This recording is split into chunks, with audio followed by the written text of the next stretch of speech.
final pattern is called registration, or we call the people bystanders. They don't know what they're missing because they don't notice things the way others do. They have really high thresholds, but they have a passive self-regulation strategy. So because they have a passive strategy, they don't try to do things to get more sensory input like a seeker does. They will just let things go by because they don't notice what's going on. This is part of what makes them really easygoing.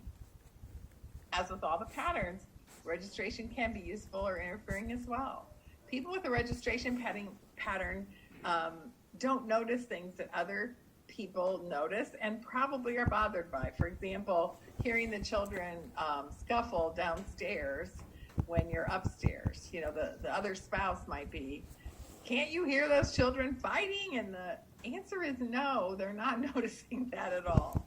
They would have to be in the same room probably to pick up those cues, even though it seems obvious to the rest of us that they should notice. They simply do not. The good thing is they can be peacemakers because they're not irritated by the things that other people are irritated by.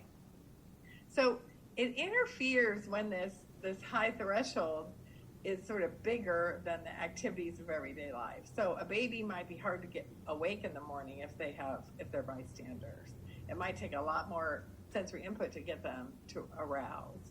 Adult might appear unkempt, like their buttons on their shirt are off, not attending to the details of their clothing. But as we'll see in an example in a minute, they're okay with it. It's the really, we call them universal companions in my work because they're just so easy to have around because they're not bothered by things, and so they can go to a wide range of places successfully. So if you have a bystander as a friend, you get to do more of the things you want to do.